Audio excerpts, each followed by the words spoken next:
Good morning, everybody, and welcome to the Sunrise Safari in the Sabi Sand of South Africa. My name is Taylor McCurdy, and on camera with me today is Jean-Dre, and we are hoping to find all sorts of weird and wonderful creatures. Hopefully some cats, as it's been quite some time since I last saw a kitty cat.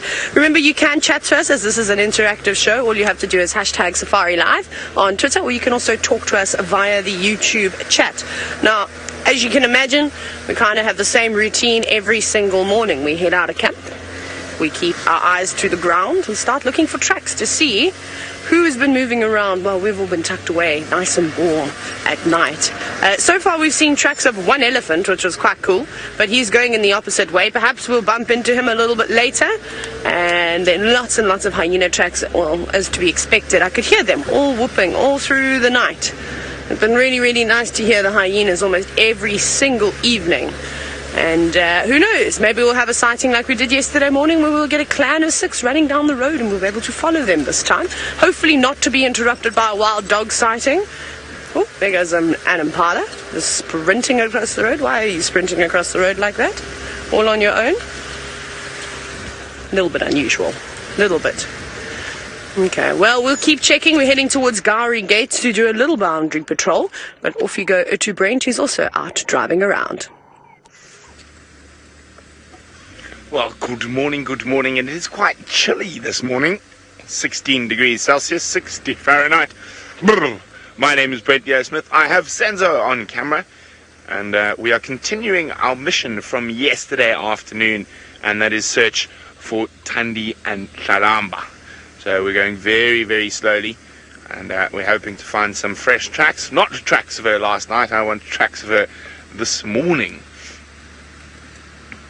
So we think we know where she left Tlalamba, so we're just going to do a sort of a loop round, then head back towards that area, see if we find any tracks of her collecting the little cubby and heading off to possibly a nice meal somewhere. It is Saturday Cat Day after all. I heard some lions roaring about an hour and a half ago, and sounded like they were still north of our boundary, but they were on the move, so who knows, they might come down. Now, I'm going to head towards Chelepan now, and then I'm going to stop for a little listen, see if we can hear any sounds like lions roaring or alarm calls that might lead us in the direction of a big cat for Saturday Cat Day. Remember, hashtag Safari Live on Twitter if you would like to get any questions through to us, or you can just pop the questions on whichever feed you are watching on. Now, I'm about to go through a little dip where the gremlins like to live. In the meantime, let's send you across to Steve. Good morning, ladies and gentlemen, all across the world, to wherever it is that you might be either waking up or preparing for bed this morning or evening. Welcome to Safari Live. My name is Steve Falconbridge. I'm joined on Bushwalk by the impeccable Fergus himself. And we have found ourselves a herd of impala and a small herd of wildebeest. Just here, I'm taking my time on this early Saturday morning just to sit down and sort of get ourselves accustomed to the animals, and them hopefully to get accustomed to us. And maybe we can see them behaving in normal animal ways without running away at the fear of these 2-legged, upright, standing humans walking through the bushes. They seem quite relaxed.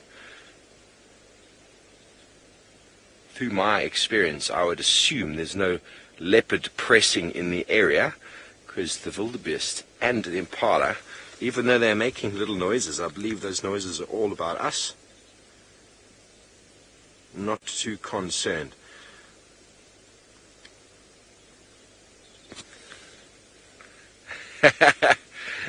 Consulting Detective, what a marvelous name, and thank you for the very kind words. We love being on Bushwalk ourselves, and as we know, Bushwalk is not about finding too many animals, even though we do find them from time to time. It's about the small things, the tracks, the signs, the trees, the bushes, the smells, and the wonders. We just wish we could share the smells with all of you folks back home, but that is something that we are going to eloquently try and describe as we go through the morning. What a marvelous day. 16 degrees Celsius, 60 degrees Fahrenheit. It is a rather chilly morning, but not a cloud in the sky. As we wait for the sun to crest the horizon, you can hear the characteristic Cape turtle dove in the background.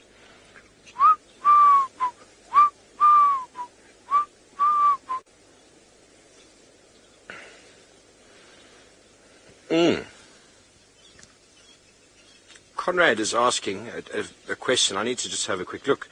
He's asking, why do some have brown patches in between the head and some don't? The brown patches are the younger ones, the younger wildebeest that haven't yet reached maturity, and no, they're not big bulls either. So the youngsters have got the brown, and as they're growing bigger and bigger, that brown will slowly disappear till it eventually gets dark black in the form of the adults. So you can almost assume that they are not complete juveniles because the horns are still a little bit widely spread, but they do still have the brown there, which indicates an age. I wouldn't be able to tell you exactly what age, but definitely an age thing, Conrad.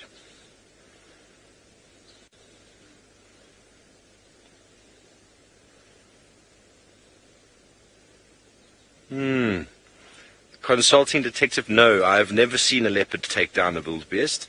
I would say it's definitely happened. I've never seen it. I wouldn't guess that a leopard would be able to take down an adult gnu, but one of those little youngsters definitely would be able to take down a youngster. But that is one of the reasons why wildebeest and animals like wildebeest have got horns, because the males will use them for fighting, and the females will use them for defending their youngsters against animals such as hyena, jackal, and even as far as a leopard or lion could possibly be concerned. And that is the purpose. The wildebeest being more of an open plain species, that's why we're finding them here, these open clearings. They like to be able to see quite far, and you can actually see what habitat preference an animal has by whether the male and female have horns. And if they both have horns, then you can assume they like more open land sort of areas. Okay, well, let's go over to Taylor McCurdy, who's busy driving. Right, so we got some, well, sort of good news, I suppose. We did pick up on some wild dog tracks near the gate. However, they go north. And most of you know that Sydney's Dam is not too far away from the gates, but unfortunately, that is in Buffelshoek and we cannot traverse on that side of, well, this is that Sabi Sand? Anyways, so we're just having a look. I couldn't see if there were any tracks that were crossing out in typical wild dog style. There was tracks going all over the show. Let me hit the brakes quickly. Hello, crested Franklins. They're very happy. Seems like there was an elephant that also walked down this road, and they are pecking at its dung at the moment. What have you got there? Actually, it doesn't look too fresh because I can see some termite activity. Maybe that's what they're getting. Perhaps they're breaking open the temporary structures, or the temporary tunnels, if you will, that termites typically make in the evenings. That, of course, will give them a bit of protection if they need to work during the day, so they're not exposed, because we know that lots and lots of different bird species love to feed on termites. So it's quite clever of them. There's a whole family. Hello. Oh, it's quite pretty with lots of browns on it. Almost like a rufous color coming through. And they're just like chickens. They behave exactly the same. Scraping the ground, pecking at anything that they see. I wonder how many times they're successful as they peck the ground. Do they pick up something every single time, or does it take them a couple of goes before they get the odd ant termite or little beetle? Nice, 5 of them. And they're quite relaxed. They're very close to the car. In fact, if they come any closer in the direction that they're moving, you can already just start to see the high lift jack. That's always quite nice. And typically we don't necessarily have the most relaxed Franklin sightings. As you can imagine, being so low down on the food chain, it's better to be a little bit on the nervous side so that you don't get gobbled up by a bird or anything like that. Fiona, yes, that's beautiful plumage. Remember, we found the feather of a crested Franklin. The last bushwalk walk I did, the one where I slipped and made you all laugh so much. We'll try and pull it out at some point. Where are you going? Do you want me to move off of the road? I feel like, birds, you are small enough. There's a huge gap on either side of the car. And I don't think they're going to be... Oh, they are. They're actually going right past the car. But they're going the wrong side. come this side because there's a gap here, then I can see you nice and close. But, well, I'd like it if they'd come here. I don't think I've ever had a crested francolin. I did have I can't remember which one it was. Maybe, I don't know, actually, what bird it was when I was in the Mara on the other side of the river watching wildebeest cross, and it must have been a point where people stopped for tea and coffee or perhaps lunch or something along those lines, because this bird was basically arrived at the door as if to say, right, I'm ready, where are my crumbs? I'll try and find the video, because I think I have the video. It's quite a funny one to watch. Birds, I'd like to carry on, please, because we're looking for wild dogs. I did not plan to spend my morning around you. They're a little bit nervous, but I reckon I'll sneak past them and they'll come back and feed in this area. Okie dokes, well, we'll keep checking. I'm hoping that those wild dogs are going to head towards where Brent is searching. I think, if anything, that's the way that they will go. So off you go now to Steve, who's got a view of the sunrise. Yes, we do. How marvelous is this morning. Beautiful, beautiful day, with the golden orb of the sun starting to crest. Ferg has got me sat on a small termite mound, and he has pictured a beautiful marula tree with the backdrop of the sun. Unbelievable. There we have the abartic and the bartic all happening at the same time. Those of you who are not familiar with what I mean by abartic and bartic, bartic is all of the living components. We are surrounded by wildebeest, impala, grasses, trees, termites, and then the abartic, the non-living, being the sun. One of the most important abartic elements out there. Without the sun's rays, life on Earth as we know it would not exist. All the green you see around is in response to the sun, and with that greenery, hopefully man one day will be able to figure out the code for photosynthesis, to be able to create energy from the sun. Sand, yes indeed, this is always very cool. I couldn't help myself but just to stop and watch as the sun slowly gets bigger and bigger on the horizon. It's the 2 times in the day where you can actually physically look at the sun directly without really blinding yourself. Wouldn't recommend it any other time of day unless you have got some special glasses.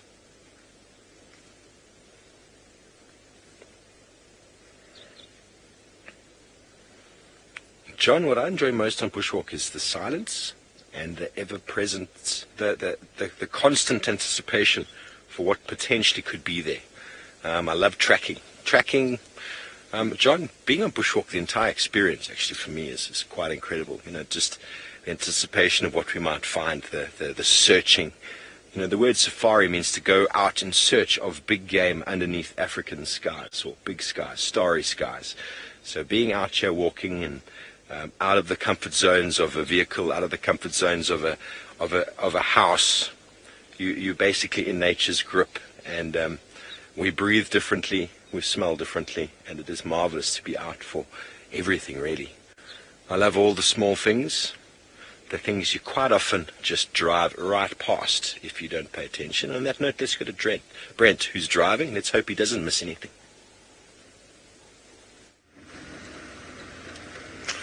Me too, Steve Ovo, me too. I'm going very slowly. I have not moved out of first gear this morning.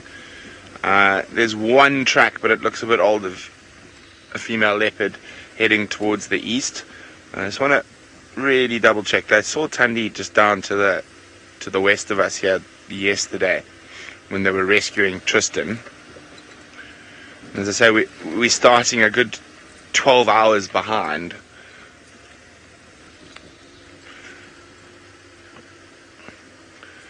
Now, yesterday, unfortunately for Tristan, he broke down, or Rusty broke down during the drive, and Conrad and Steve went out to save him Cobalt, and on their way to save him, they spotted Tundi, and we were on Bushwalk. Unfortunately, it was too dark for us to head into that area, so and no one caught up with Tundi apart from Steve and Conrad on their way to rescue Tristan. But now I'm just checking around the area that she was last seen, and I'm hoping we find some tracks. Now, if we don't find any tracks, I'm going to head back to where I'm 90% sure she left Hlalamba, and see if she's gone back to either greet the cub or to pick up the cub to take her off to a kill. Now this road we're on here, Vulture's Nest, is one of the harder roads to see tracks on. There's a lot of areas of it that are very, very hard at the moment after the rain. So hence first gear crawl.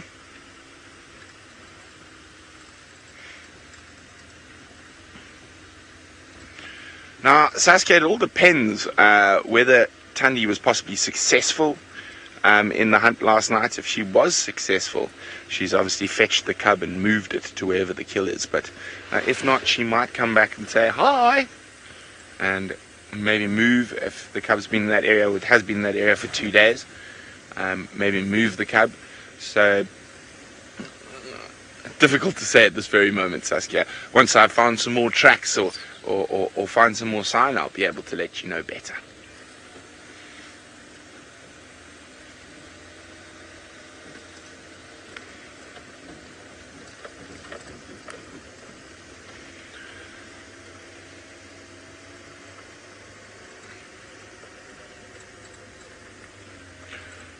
Here's a quick look. Oh, it's so hard here.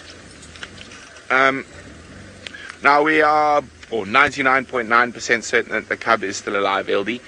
We found tracks that were seen on the dam cam. We found lots of tracks of the cub. So we're 99.9% certain. Well, it was alive yesterday at least. A lot can change in the night out in the African bush.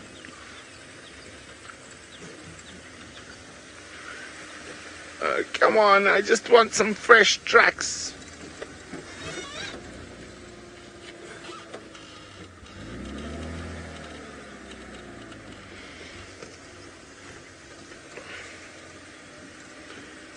So far, just hyenas.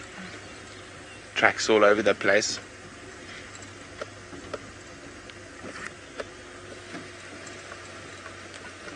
Now, male and female leopard tracks are relatively easy to tell apart, Bridget.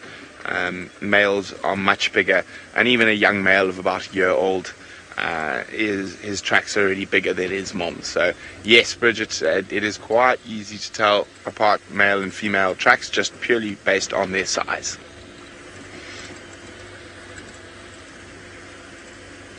Now, we haven't heard any updates about Hukumuri and Shidulu for a little while.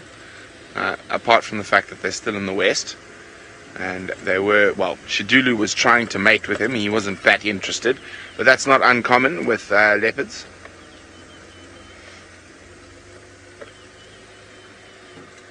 Okay, trying to check every tiny little soft patch,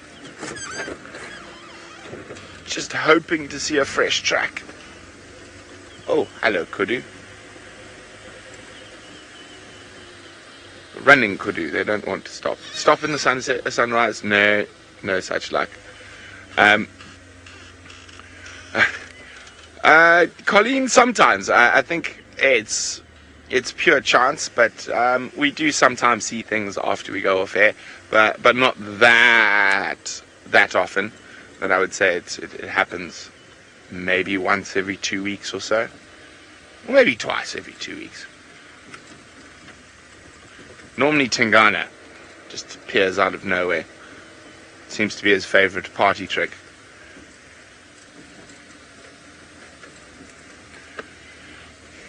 Now it seems like my friend Steve is having a very slow start to the morning, and he can't seem to get away from this gorgeous African sunrise.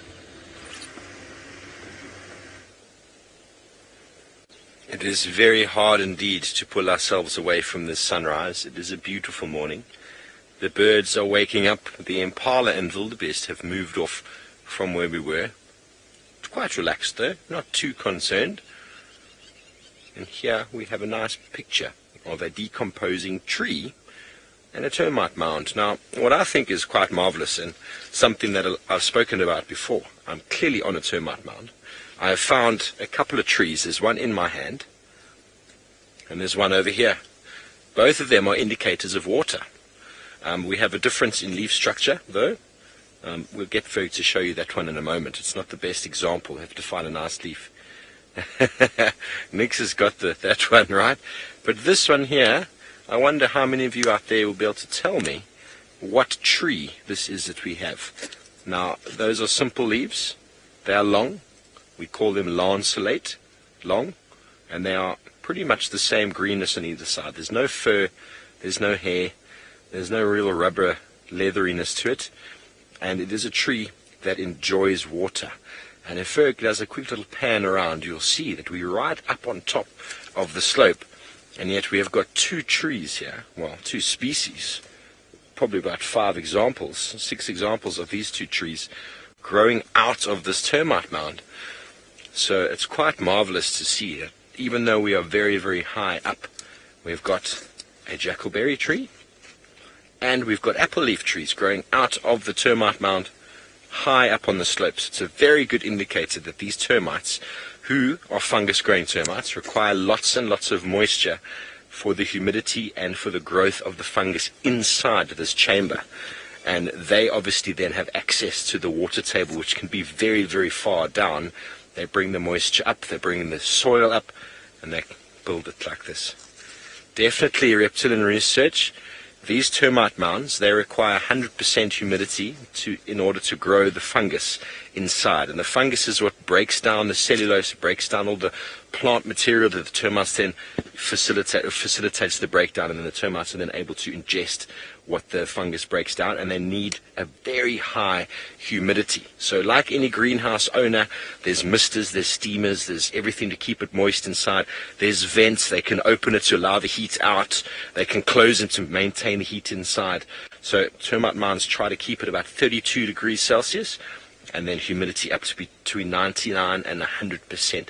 The only way they can do that is if they've got access to the water table. Because we're right up on the top here, you'd think that that's quite strange, but it is a very good indicator when you find trees like the apple leaf and the jackalberry growing in the termite mound, because they have access to water, and the termites have made these long tunnels down, which has probably made it quite easy for the roots to just follow those channels all the way down to the moisture. So I always find that quite interesting. And a geologist friend of mine I met years ago who was doing sort of like a reconnaissance for gold in Namibia, and she basically said that all she goes around and does is take samples out of termite mounds in an area, and if there are certain types of minerals in there, then she knows, because certain types of minerals are associated with gold, the termites will bring this up from quite deep down, takes a few core samples from the soil in the termite mound itself, and then she knows there's gold here or not, and then she does a big report, and actually the termites did all the work. She just did a bit of that. So a bit cheeky, but nonetheless she knows what she's doing. So if you can make money doing something like that, why wouldn't you?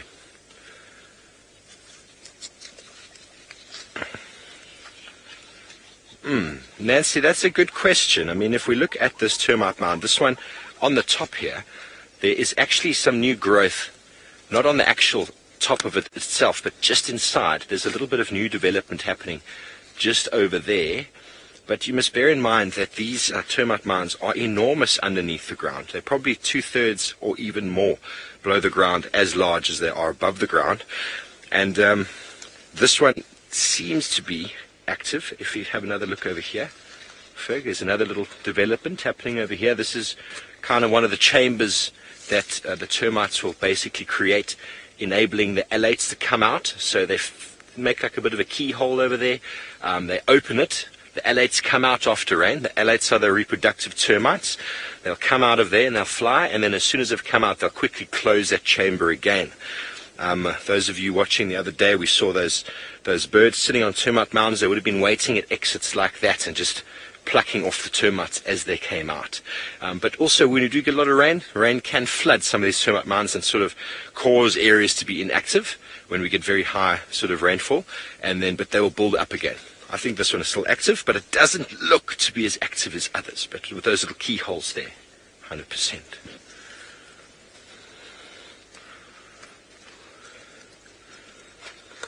James, very good question. You want to know which leaf structure is best for preventing water loss. Now, if we have a look at this one, what do you see? It is a large surface area.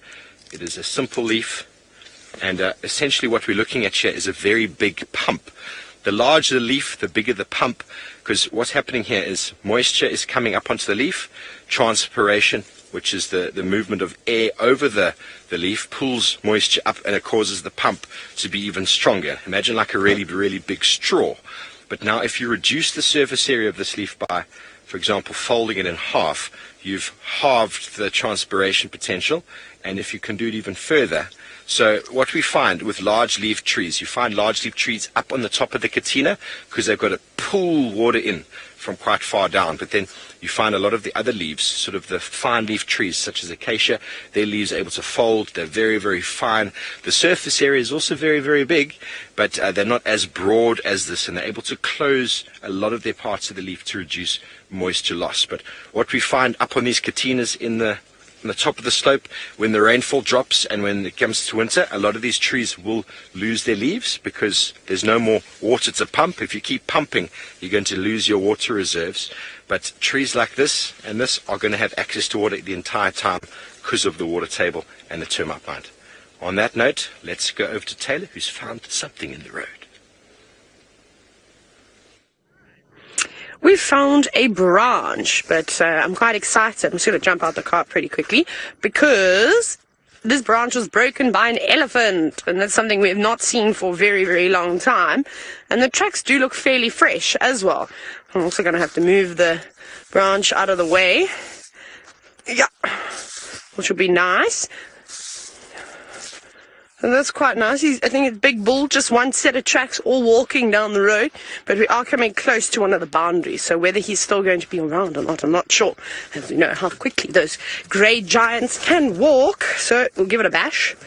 That actually might be our goal. I know I said I wanted to see lions and leopards and all sorts of other wonderful things, but if I can see an elephant, that would make my day. It's been a while. It has been a long time since I've seen an elephant. Okay, well, we'll keep going. Definitely over all the tracks from yesterday. So it's happened at some point between yesterday afternoon and this morning, but I think they look fairly fresh. I didn't see too many other tracks going through other than a wildebeest. Ooh. Now, obviously tracking animals is tracking animals is fine. Trailing them is a whole nother story.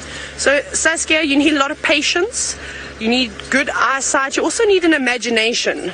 You need to be able to try and put yourself in that animal's shoes, especially if you want to trail them. So it's one thing identifying the track or the sign that there was a particular animal around. The hard thing comes in now you want to try and find them. So now you've got to follow those footprints until you get to that animal. That's where a lot of practice comes in. I promise you the guys that have been trailing for years and years probably say that they've had more attempts of not finding an animal or coming out unsuccessful than becoming successful and finding whatever they may have been tracking. And so patience, good eyesight, imagination. What else do you need? Good memory, because sometimes it's hard to remember all the different tracks and that you do see.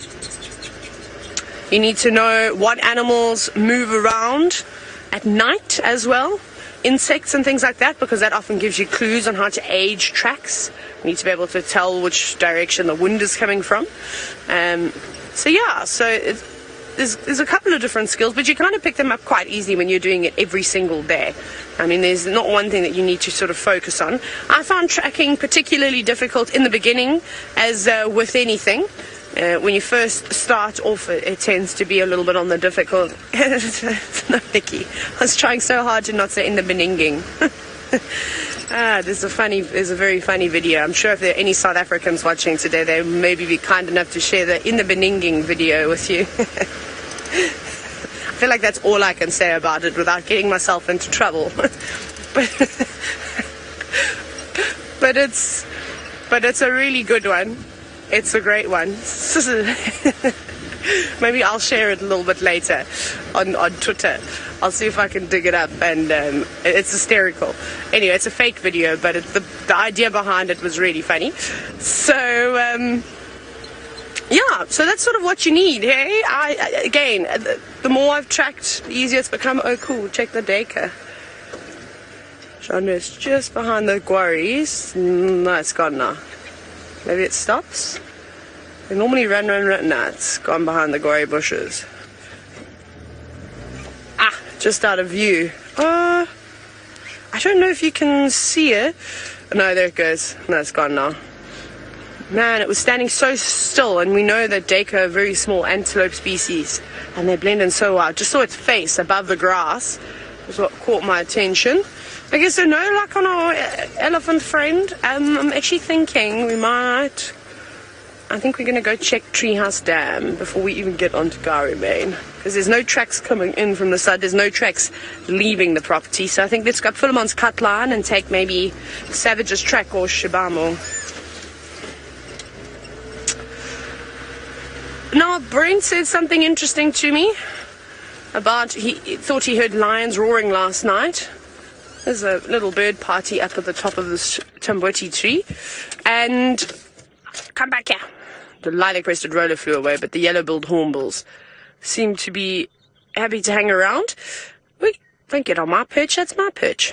So Anna-Marie, Brent thought it may have been the Torchwood Pride because he said he could hear them calling from the east towards the boundary of Djuma and then towards Buffalo's Hook Torchwood side. So I haven't heard anything else, but I think they've moved back to their normal territory. Chandra, there's another hornbill. I don't know if you're able to see it on the Tamboti tree to the left, the really big one. If you go up the main trunk of the tree, just off to the left, there's an African grey, kind of above where that yellow-billed hornbill. If you go up a little bit, yeah, there we go, and you go center frame. So it's hiding away, but there's an African grey hornbill, and we got a quick view of one yesterday on the sunrise safari. It was actually quite obliging because it was calling, and they're around. I think they've come back because there's a lot of fruit and things on the tree.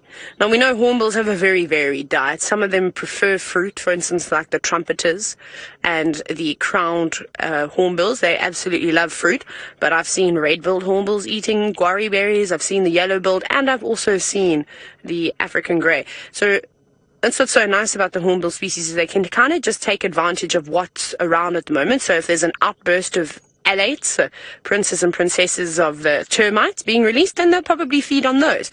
If there are lots of little dung beetles in the dung, they're going to gobble up some of those too. But now that there's quite a bit of fruit, the buffalo thorns are also getting some fruit. We know that the brown ivories have had fruit. The jackalberries should start developing their fruit soon. And while the guarries are in full bloom at the moment. You just regurgitated a couple of seeds. There we go, and that's how seed dispersal happens, either by the hornbills or by the Bushwalk team, as we nibble on berries and chew away the flesh of the fruit and then throw it away. And I'm sure it's kind of how the elephants help with the softening of the pods from the various plants, sort of to help with germination. I'm pretty sure that when these birds feast upon the berries, that it softens the casing of the seed too, to help when they land on the ground that they, well, ensure they spread their roots and grow. Okie dokie, well, Steve is having a ball on quarantine. I'm quite glad the resident wildebeest and impala herds are around. Let's go and see if they're frightened of him.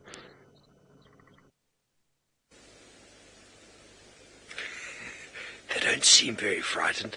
Their heads are down and they are feeding. But a marvelous view there of a breeding herd of wildebeest and a small herd of impala in front of them. And we were just having a look because there's definitely the separation starting to happen with the impala now. As you can see, there's a breeding herd of females there. There's probably a male somewhere around there. I haven't quite seen him yet, trying to herd them in, keep them in his sort of territory for the rutting season. And what we could see just off on the right over here is a small group of one-year-old male impala, just over one. They were born November the year before. And you can see that by the horns. They're all the same sort of size. You got the ones there, Ferg. They're all the same size. And it's going to be at least 2 to 3 years before those youngsters are going to be mating. But it's a good sign that the rut is almost on its way when you start seeing the segregation of the young males versus the females.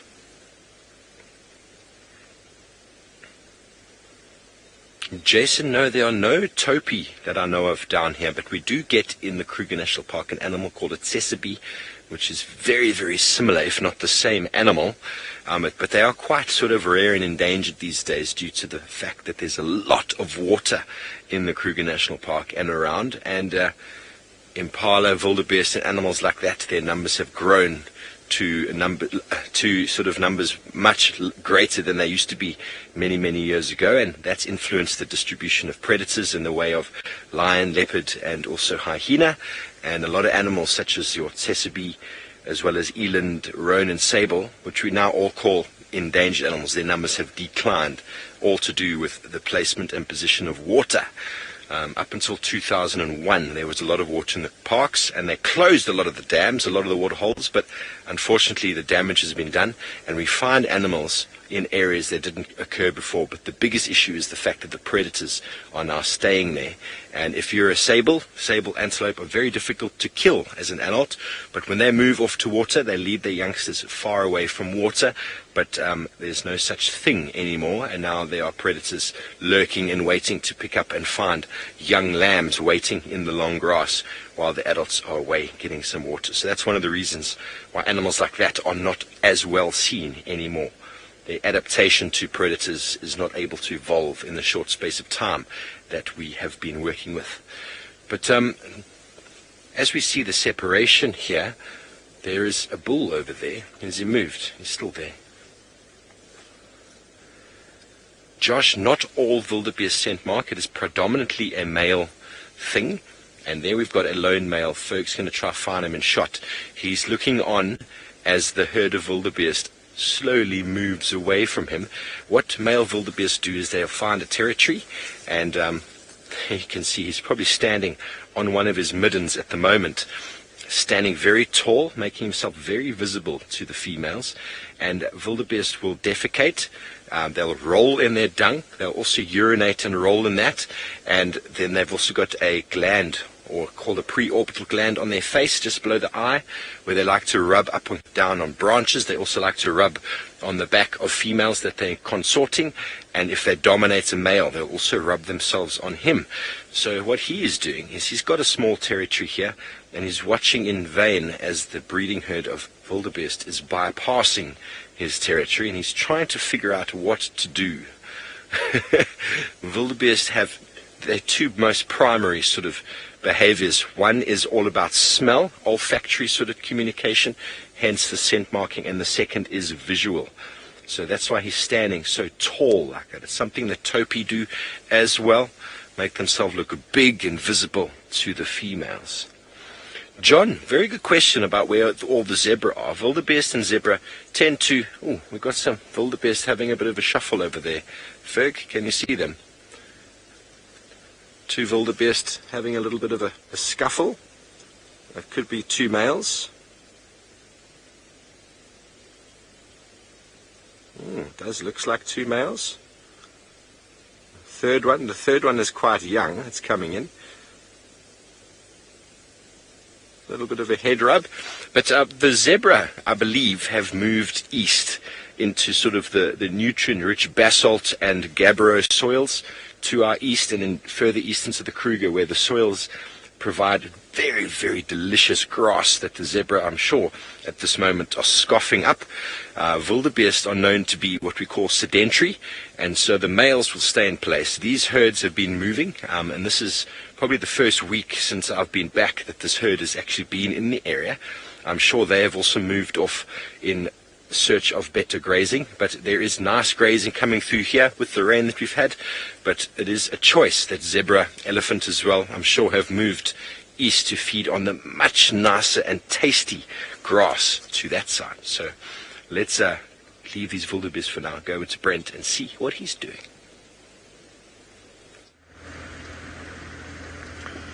Well, we can't find any signs of Tundi coming back to her. We're pretty sure she left the cub. We could still hear some Franklin alarming in almost the exact same place as yesterday. So what we're going to do is we're on a wider search now for tracks. And we've done a tight little circle. We're now going to start doing wider and wider circles. And hopefully we find some tracks. So far, nothing. No, it's not a leopard. It sounds like those lions, well, I thought they were quite far north of Buffelshoek when we heard them calling, and I've checked section of Buffalo's Hook where they were opposite yesterday, and no sign of them crossing back. So there's a possibility that they are still to the north of our boundary, the Torchwood Pride. Then Kahumas are still way to the west. Oh, it's Brent from Safari Live standing by.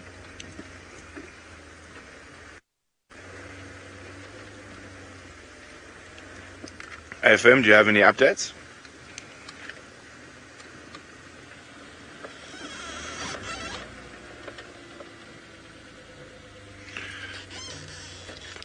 Yeah, I'm still checking. I haven't found anything fresh from this morning yet. So, someone else looking for leopard.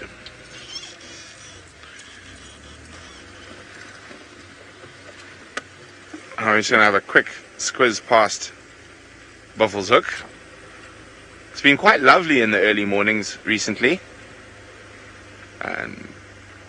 Even if there's not too many animals around, it is just truly very, very beautiful.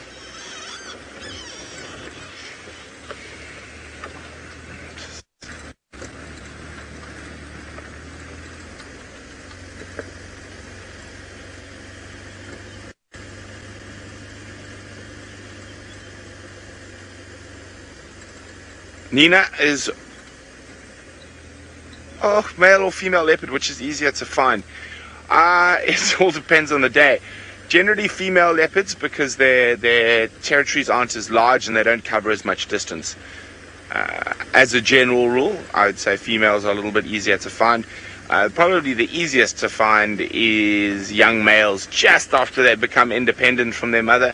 They tend to hang around an area extensively for prolonged periods. Okay, we've arrived at Buffalo's Hook.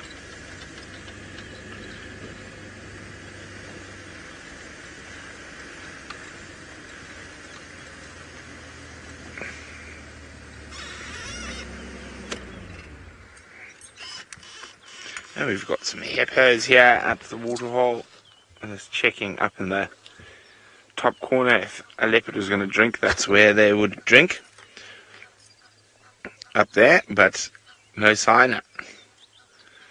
Now Harold, Ildi, a few others asking, why do I think Tundi was scent marking so much if the cub was still alive? Shidulu is the main reason, and Shidulu seems to be cutting off great swathes of Tundi's territory. So that's why she was scent marking so much. Maybe she's just feeling a little bit more pressure from Shidulu coming in. Hello, hippopotamuses. How many we got today? 4.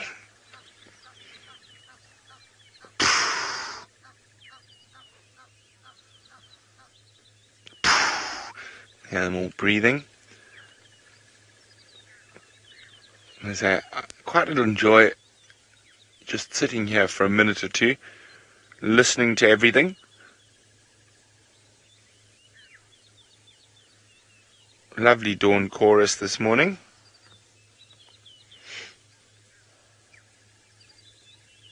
Yeah, we're going to head back down towards the Moati. Maybe she's done a route down the Moati and we'll be able to see tracks a little bit easier. In the meantime, Taylor's got what seems to be Tangana's favourite food at the moment. And we do. I don't know if he'd be still taking down one of this size. It is a monster of a waterbuck bull, but he's not cooperating this morning as he's moving through some of the vegetation. Lots of silver cluster leaves around here, kind of forming a barrier for us to try and view him. I reckon his horns are so big, he could be a contender for that waterbuck skull that I brought home after the lions demolished it. Remember how big those horns are? I think that these ones will be close to that too. He is stunning, and we're really, really lucky to be seeing such big waterbuck bulls in the in this area, and so many of them as well. I mean, every now and then you're quite lucky you get to see an exceptionally large antelope, and a kudu with really long horns, and or a waterbuck bull of kind of this size. But the fact that we're seeing these big boys on such a regular basis is really, really cool. There must be something that's drawing them here, but unfortunately is not cooperating with us and is hiding behind all the trees. I think he's slowly making his way down towards Treehouse Dam, and that's where we are also heading. Let's check here. So we're going to have to try and figure out something random because, you know, obviously with me, I've seen now for 2 days and 3 days in a row, not porcupine, what's the other one? Aardvark tracks. My mind has now disappeared, it's going somewhere else. So we've been seeing lots and lots of aardvark tracks, but in the same spots on Philemon's cut line. So we need to try and figure out where he's living or she's living. I'm going to say he because the feet look massive, absolutely enormous. And we just need to try and figure out the time, and then maybe we could start catching this critter out and about. That would be really nice, don't you think? It's actually quite easy to habituate them. It doesn't take very long at all. They eventually get quite used to the cars. But it's just got to be a consistent thing that is done. Okay, it doesn't look like there's much here. Oh, a kingfisher. I'll just park up on the dam wall.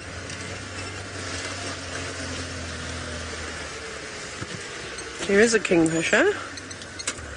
Just down and in the distance. Who is it? Is it a woodland? Yeah, it is. What are you still doing here? Aren't they? Shouldn't they have gone? Hey, it's late. I agree with Nikki. I have not heard one woodland kingfisher call. Not for a very, very, very long time. I don't know why they're still around. I thought they should have left now by the end of April. Perhaps I'm wrong. I'm just checking quickly. My movements. We know they're an African migrant. Yeah, they normally leave now around April. It's unusual. I suppose that you always get one or two that like to linger behind. And it's quite nice to also see this one fishing. Don't you think? We normally see them feasting upon insects, and it has just dived down into the water, in fact. So that's really quite cool. So again, it just goes to show you how varied the diets are of the birds. Did you get anything this time round? No? You just got wet. Quite cool to see. I don't know when I last watched a woodland kingfisher fish. It's definitely been some time. Very easy to identify them with that bright red bill and then the very turquoise colours, but it's now flown into a bush willow out of sight. Quite nice. That seems to be all. Mr. and Mrs. Blacksmith Lapwing were wondering about at one point. Oh, do you know who is also here? Don't fly away.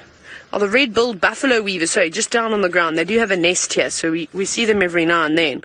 So there's a story that I want to tell you about the red-billed buffalo weavers and a little sparrow moving around with them.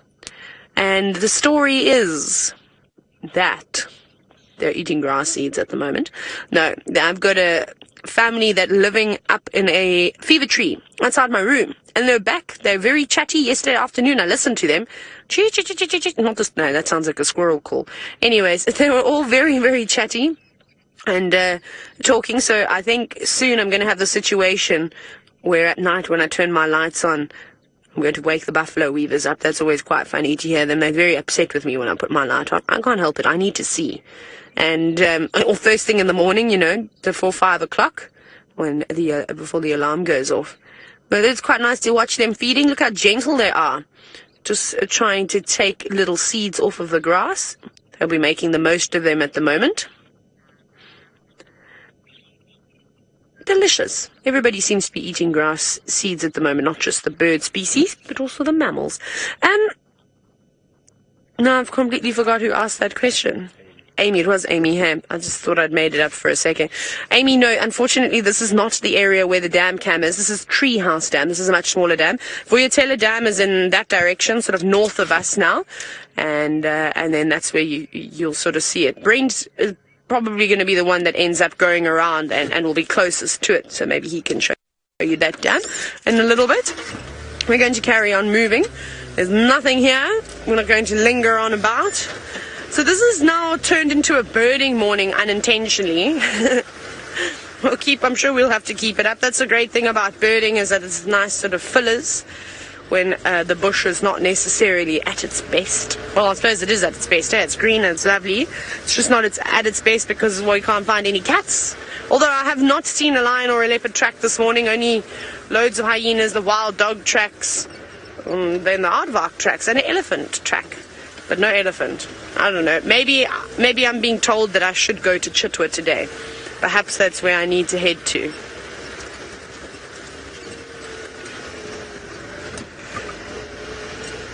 Now, Daisy, the woodland kingfisher that we just saw is an intra-African migrant. So what that means is that they kind of just go further north. They follow the summer months around, the warm weather, the rains, because when there's rains, there's lots of insects about, and that's typically what the woodland kingfishers are actually feeding on most, is insects, but they will supplement their diet with frogs and fish and little crustaceans and things that live near the water.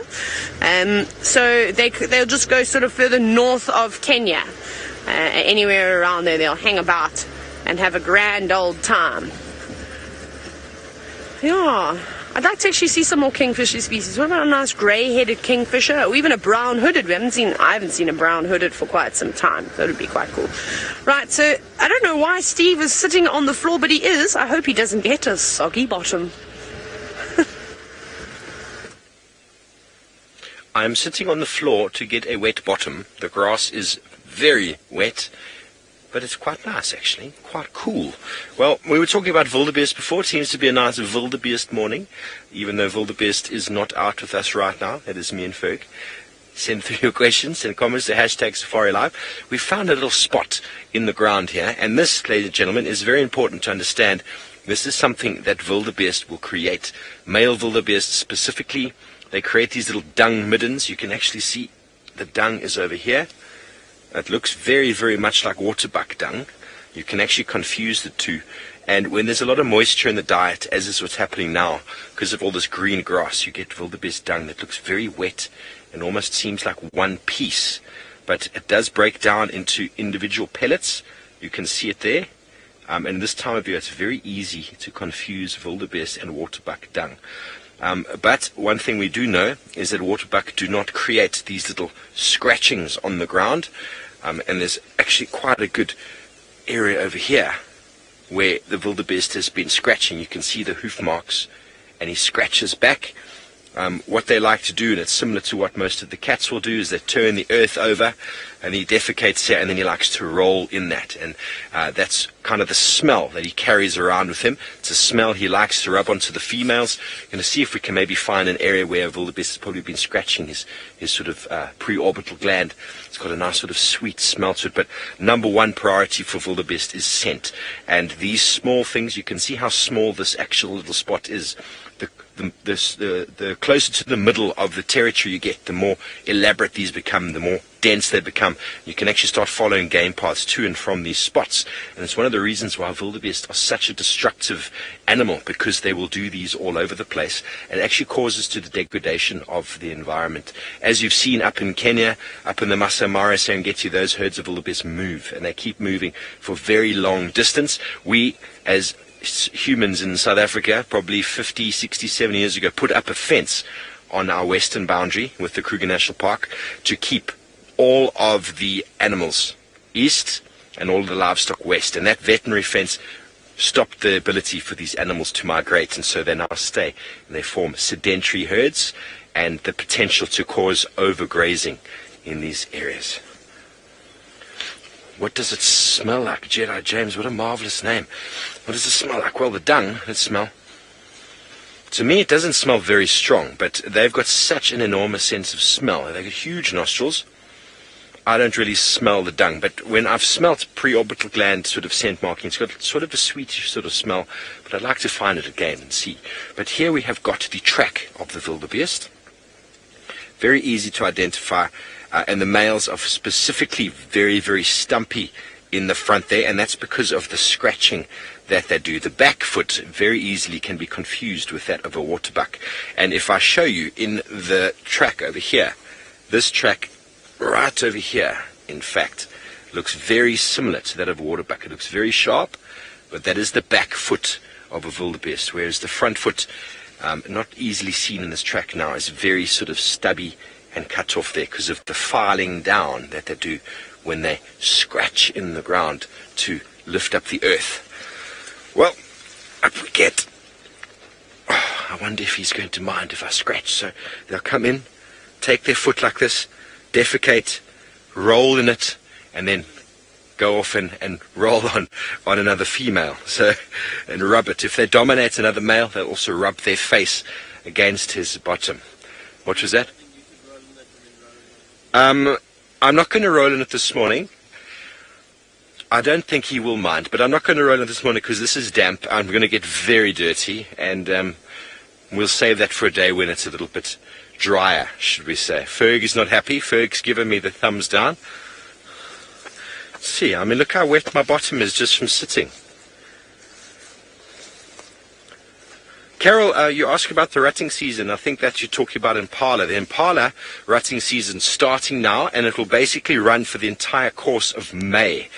So from the first full moon, maybe end of April, to the next full moon. So a full calendar month or a lunar cycle, that's when the rutting happens, and that's when the females are all in estrus for that period of time, and the males all try and mate with him as much as possible. But you get this build-up, and you get this sort of declimax as it goes to the end of the season. And you'll find males still doing all sorts of antics after May into June, but they've kind of missed the boat, so to speak. So we can kind of see at the back there, there's still small breeding herds of impala forming there, and we had some males doing a bit of a dance and a very crazy running around shouting at each other, and hopefully we will get them again. Minamu, I'm pretty sure that impala have designed themselves to fight with head-on collisions, so I don't think they sustain brain injuries. I think they give up beforehand. Like most animals that are able to hit their head like that, they've done that through a very long process of evolution, and there's some form of cushioning that goes in there. I know that there's big debate in the American football world with regards to head injuries and the movement of our brain within the case, and the helmet is not enough. We haven't evolved to run into people and hit our heads like that.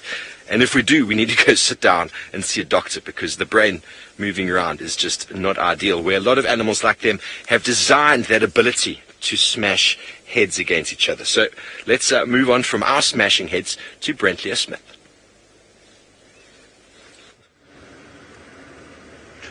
Well, we're still trying to find one fresh track. There's been a report of a leopard found in Torchwood, but I can't find out whether it's a male or female. And if it is a female, it is within the area Tandy does frequent in Torchwood. So I'm just trying to wait to hear. But so far, we've got no tracks heading in that direction. And I'm going to go check down in the Moati now, opposite to where Steve and Conrad saw her yesterday. On Bushwalk, we were quite close. We were so close. It is the way the cookie crumbles. Ooh, splish splash.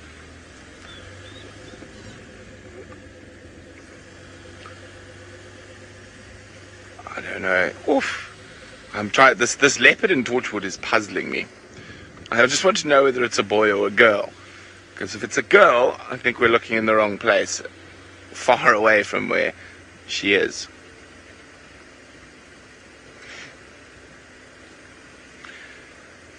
Now, we're part of the greater Kruger, Crazy Shady. So yes, there are rhinos on these reserves. However, you will not see any rhinos on the safari. Now, the reason for that is because of the current poaching situation in South Africa. So because we are live, we do not show any rhinos, but they do occur here. And we do see them from time to time, but we don't actively look for them or put them on camera. So if we do see a rhino, we just drive past and pretend it's not there. Okay, let's just take a little gander up the Moati. So to the area opposite where Steve and Conrad saw Tandy last night. So we don't actually drive this section of the Moati very often because it is a dead end. You can't get all the way through. There's a big tree that's fallen across the riverbed that won't let you go any further. But if we can find some tracks, even from last night, I'll be quite happy.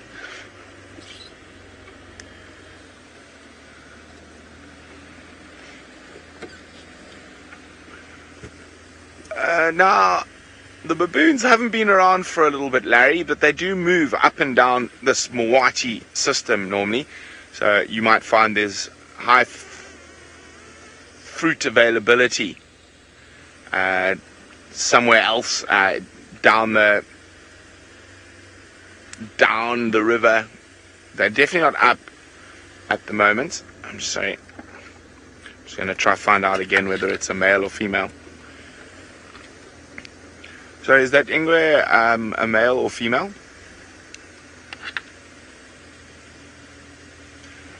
It's a small female.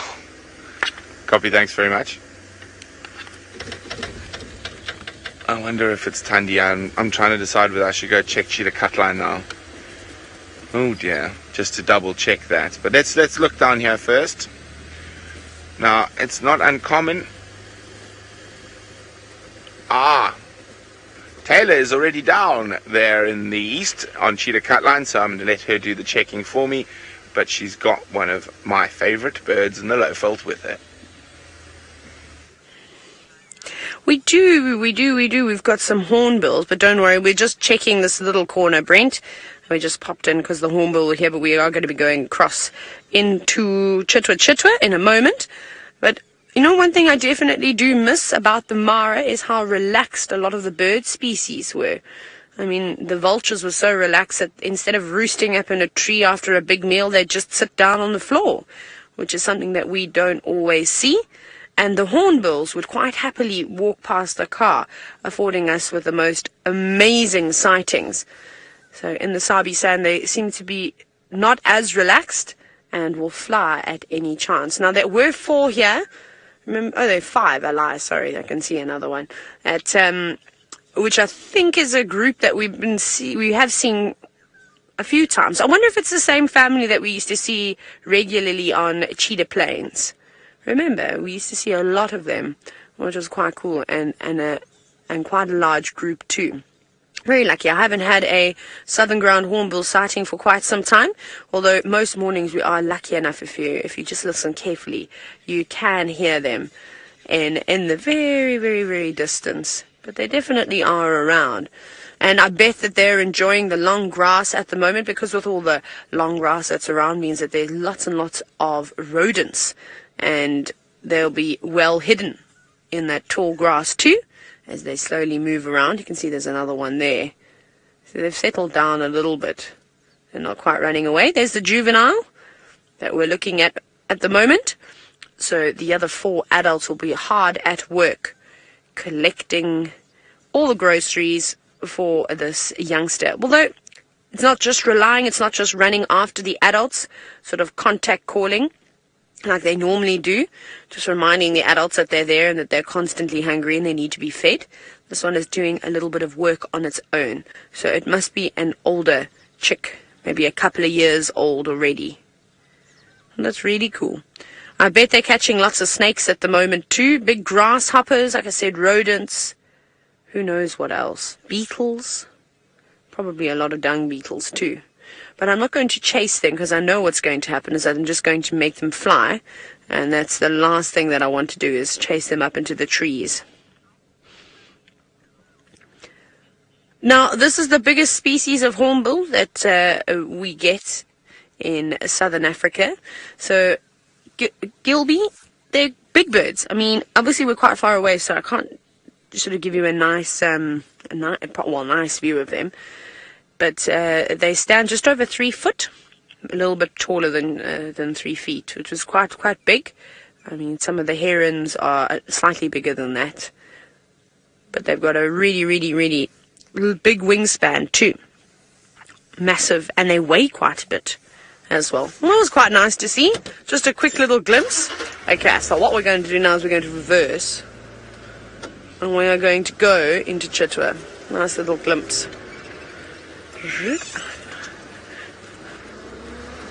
Oh, wow. Brizzo. Now we must count. There's lots of different hornbill species. I don't have my Big Bird Africa book, but we'll talk about the ones that we do see here. We can sometimes see trumpeters. They're the ones that sound like babies. and cry. Well, they make that crying. Wah, wah. It's quite funny. Then the crown hornbills, occasionally you see to see both the trumpeter and the crown hornbills, where there's more river systems where you have big fig trees and things like that. Then of course we've been lucky enough to see already the African grey and the yellow-billed, the southern yellow-billed. Then we get the southern red-billed hornbill, the ground hornbills, which we've just seen as well. And then who else am I missing? Those are the 6 most common ones that we see in this area. But there are lots. I can't even tell you how many hornbill species there are. I need my big Africa bird book, but I don't know. It's on my shelf where it will belong.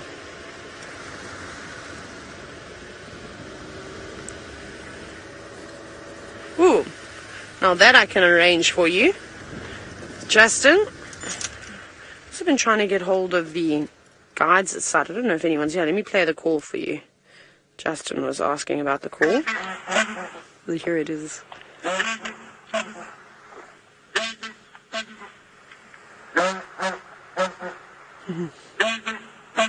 It's a beautiful sound, don't you think? It's lovely. So that's what they sound like. But they normally call first thing in the morning or late at sunset. It was quite cool. They find a nice big perch to sit on. You can often get them silhouetted. Because they've got such a large wingspan, they'll typically roost in trees that have got nice big branches where there's space. So you wouldn't find them tucked away in a buffalo thorn, but you'd probably see them sitting out or roosting in a knobthorn tree, a marula tree, a big scotia, one of the boer beans, so anything like that is an opportunity to see them. I'll never forget the first time I really saw them fly. I was in Zambia, and it was amazing as they're flying through all the anna trees, which was beautiful, and then going up and resting with a beautiful golden light. It was stunning.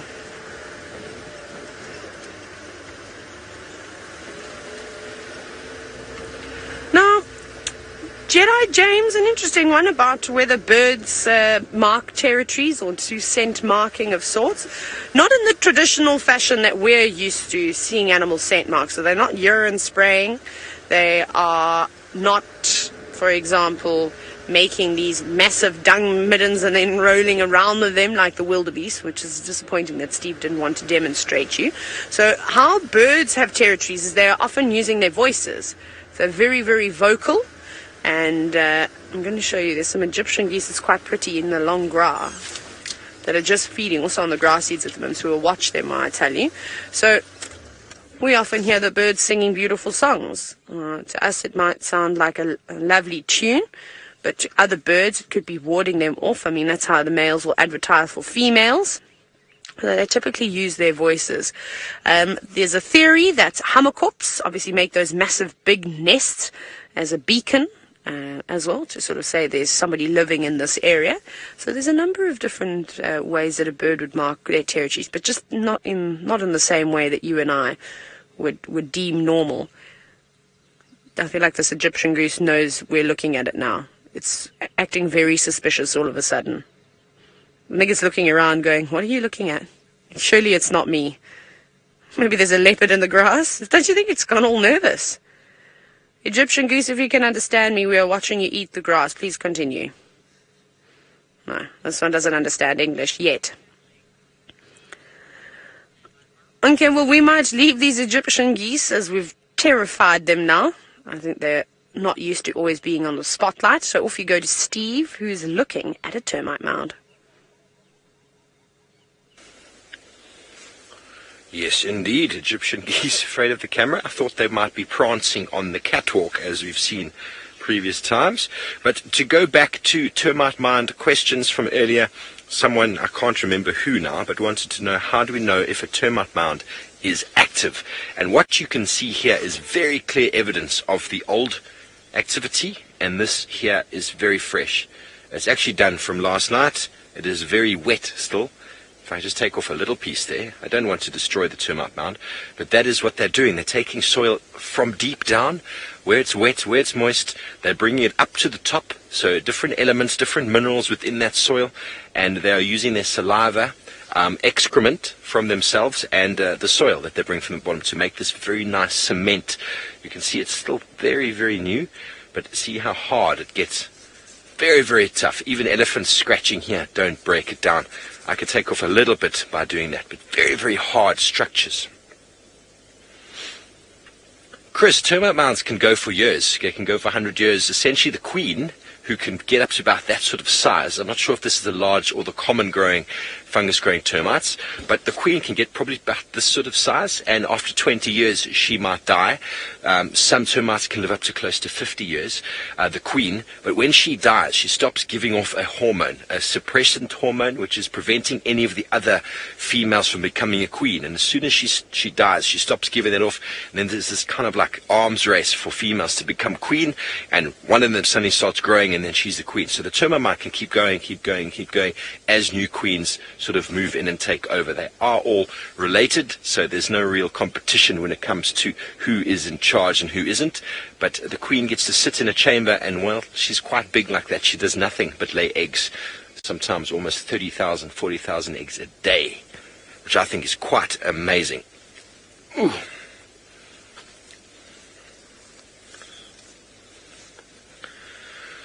Jason, it's a good question. You want to know what happens to the termites. There's actually a dead one over here. There's a dead one over here on the top. See if Joe can get it. Termites that die actually just get reabsorbed back into the soil itself. The body of the termite itself is made up of calcium, and there's just minerals and nutrients within them. So the bodies that die, they actually just recycle them back in again. Essentially, I wouldn't say the termites eat themselves again, but they feed themselves back to the fungus, which then breaks them down again into usable sugars, which then the termites are able to move around and obviously use for all of their processes. But very obvious how fresh it is, and you can see where the sun's rays are just getting on it in the morning, how it's starting to dry over here, and that's evidence of the sun just coming up. Carol, yes, termites most certainly can drown, and in areas where you have flooding, for example, if we get a really, really high peak of rainfall like we've been having, and you can actually lead to termite mounds sort of dropping in level because of floodwaters maybe going inside there. Where I worked up in the northern Kruger, the Luvuva River flooded in 2013. The entire landscape that was the floodplain was inundated. It was probably about as tall as my stick with water. And that was from one valley to the other, and all the termite mounds within that area were flooded, and it took 2 years for me to see any new growth on any of those termite mounds. So I wouldn't necessarily say the termite mounds were destroyed, but most of the organisms inside died, and they slowly built up again. But there's no need for expansion if you've got all of these chambers with inside to still to fill. And as they filled and filled and filled, slowly after 2 years we started seeing little bits of growth like this. So it took them 2 years to bounce back, and that was a very, very bad flood. Those sort of floods are sort of 1 in 50 years, so, and these can go on for very, very long time. So let's go back over to Taylor, who's managed to find herself some hippos. I feel like when you come to Chitwa Dam, you're kind of guaranteed a hippo sighting. And Egyptian geese as well, making lots of noise, shouting at all the other Egyptian geese flying over here. They're busybodies. I suppose the hippos can be busybodies sometimes too. They're always worrying about what else is going on. And where are the little ones today? Everyone's quiet. Do you have a big night out of eating grass? It's actually very pretty. And with all that water glistening on its head. And the lovely light. It's actually getting nice and warm too. So I can imagine the hippos are going to be quite sleepy today. And end up having a snooze. That one's getting very heavy eyes already. No splashing about. Sometimes you get lucky and you come down to the dam at this time and they're very active. Not always. It's not always the case. Jean-Andre, do you know you were asking about a crocodile? Have you seen it yet? Negative. The corner of the island, just swimming out.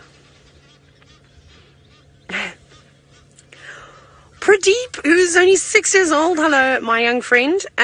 Well, I don't know if the hippos would like it if you call them fat. I call them fat all the time. I don't know if they'd be as sensitive. If you go up into it's gone underwater now. We'll show you the crocodile again. It's swimming in our direction. In a minute, I'll try to point it out, but it's gone underwater. So, Pradeep, they eat a lot. They eat a lot of grass, as you can imagine. And they've actually got quite a thick layer of fat on them too. Their skin on the outside is quite thin, but there was this one time that there was a hippo that died, and then as parasite specialists came through and dissected the hippo, they opened it up. They wanted to see what they could find inside the hippo, and it was really amazing to see that there was a layer of fat about that much. So it probably helps keep them warm in a sense, but there's a lot of meat on them. And I suppose it's like saying, why is an elephant so fat, or why is a rhino so fat too? I'm just watching in the distance because I can just see things move, but I think it's just actually impala caught my attention. Hippos, yeah, being very boring today. It's a pity. Normally the little ones, one last play before everybody goes to sleep, but I don't think that that's going to be the case today. Like I said, one of my dream sightings to have with you all is to still arrive at Chitwa Dam and have all these hippos just basking on the banks and laying out. We got to see that a couple of times in the Mara, because then you really get to see how big these creatures are.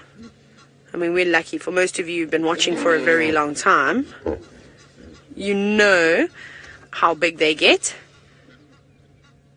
But for everybody else, they look quite small. Oh, thank you, hippo. Yes, climb out of the water, please. Show everybody. That's not even a fully grown hippo just yet. That looks like a cow, but perhaps still got a bit of growing to do. As you can also just see how shallow the water is now, because that hippo is walking. So that water must be only about a meter deep. There's a youngster swimming on around. There's another little one coming in. It's like somebody's got up now. They're going, who can we play with?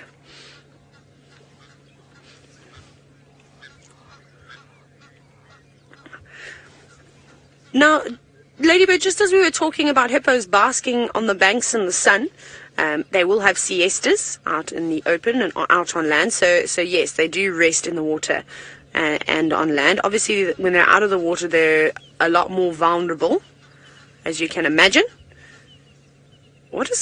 Can you see all the bubbles down there, just up and to the left? Look at that. I think it's a hippo moving at a serious pace. Look at what's coming towards us. Let's see who's going to pop up. There was even a little wave at one point. Or was it the Loch Ness Monster? Now they can move really, really quickly, and we've just seen that it's not particularly deep.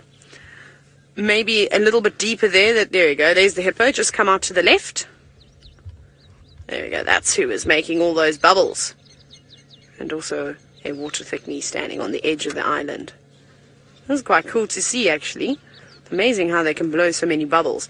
I still want to show you the day that a hippo charges through the water and really shows you how big the wakes can get. And I promise you, if you put a surfboard behind it, you'd probably be able to... Sorry, Jean, who's flying here? Sorry, I just saw a tiny little raptor. I don't actually know what it was. It's sitting... Let me go forward a little bit. It's sitting up on one of the buffalo. I just hope I don't go into the dam now. That would be disastrous. Okay, hang on, I'm going to reposition quickly. I don't know what little raptor I just saw. It had a white bar on its tail. Maybe a sparrowhawk. It's just resting. If you see how the trunk sort of split.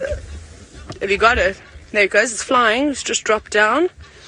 I don't know what that was. Whee, there it goes.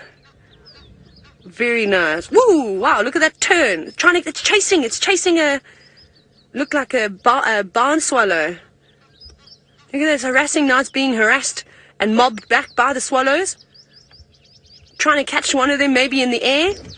Oh my goodness! It's aerial attack today. Oh, land, so we can see what you are. Oh, Drongo getting involved now. Oh, they're not happy. They're not happy at all. What are you? Very nervous. Oh, white supercilium. Let me just go to sparrowhawks. I don't know what this is, but I'm also not very good at birding. Sparrowhawk. No. For any of you that would like to try and help me identify this bird, you know the drill. You know how we roll. I don't know what that is. It's got a white tail bar, which is pretty cool to see. It's also got a white supercilium. I don't know if I've ever seen this bird before, to be honest. Supercilium, Nikki, is that white eyebrow. Can you see that? Very orange, very rufous as well, and super quick at flying. I don't think it's a rufous-breasted sparrowhawk. Oh, somebody else getting involved, mobbing it. It's a smaller raptor, so it's definitely not being tolerated. I don't know what it is. I don't know what it is. So we're waiting on you. Remember, hashtag Safari Live. Maybe you can help me here. I just feel like it was one of the... I don't know what else to look at. Let me go to Sparrowhawks again. I don't have my bird book with me either. Is there a squirrel there? We're trying to catch one. Oh, it's desperately trying to avoid being mobbed. Maybe. Reptilian Research, you and I are on the same page. You said you don't know what bird this is, but you love it. It's stunning. Very, very sort of rufous red underneath on the breast. That's why I initially thought that maybe a... What about a...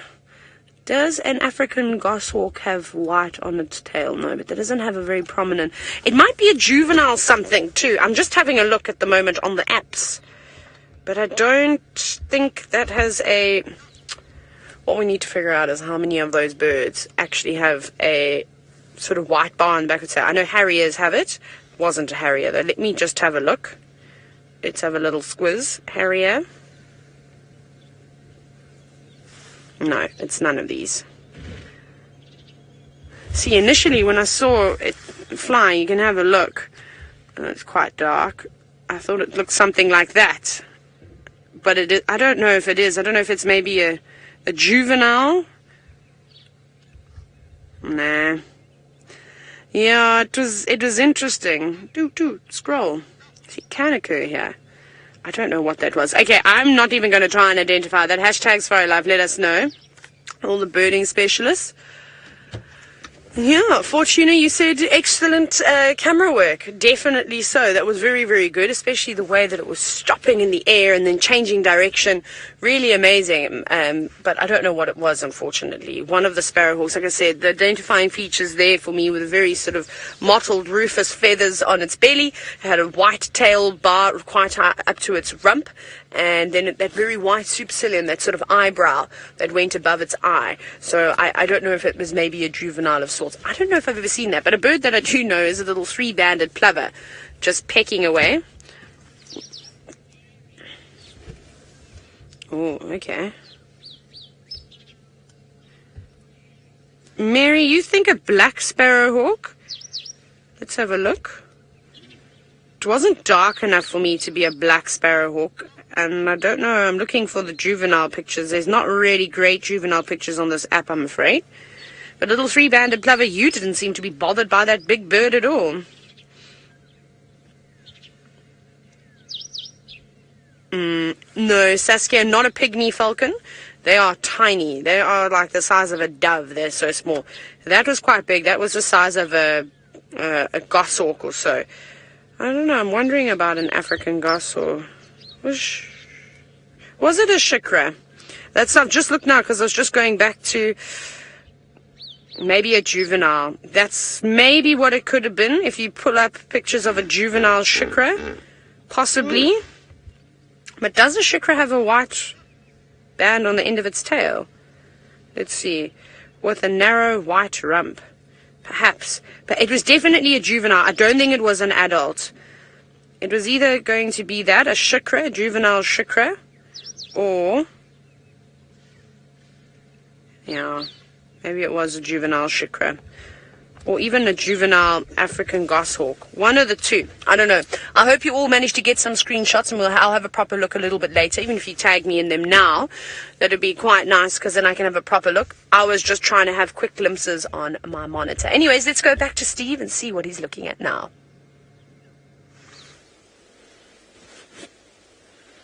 I have found a very small tree, and I'm going to wonder if anybody out there can identify this tree for me. By the leaf structure, you can see that it is a twice divided compound leaf. It is not a clover, Nix. It is not a clover, although it looks like a clover. It is a little baby tree. Oh, Nikki has got it correct. Nikki's correct.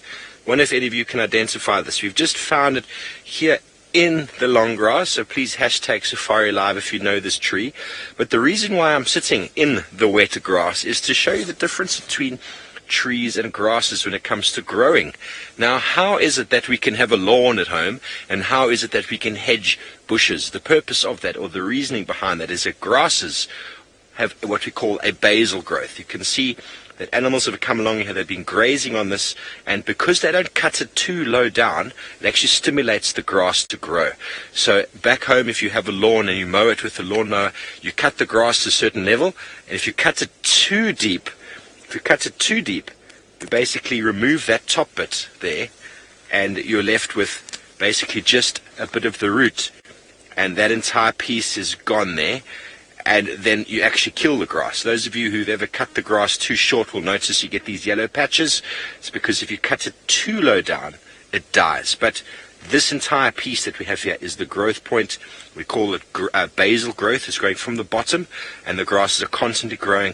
And by grazing and keeping it low like that, actually stimulates the grass. Whereas with trees, Siberia zumi, it is not a silver cluster leaf. This in my hand is indeed a silver cluster leaf. But this in my hand here is a tree, and trees have what we call apical growth, which means they grow from the tip of the branches.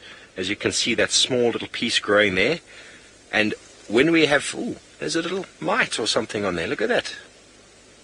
You see the mite on the tip. If you look, you shall find all sorts of wonderful things.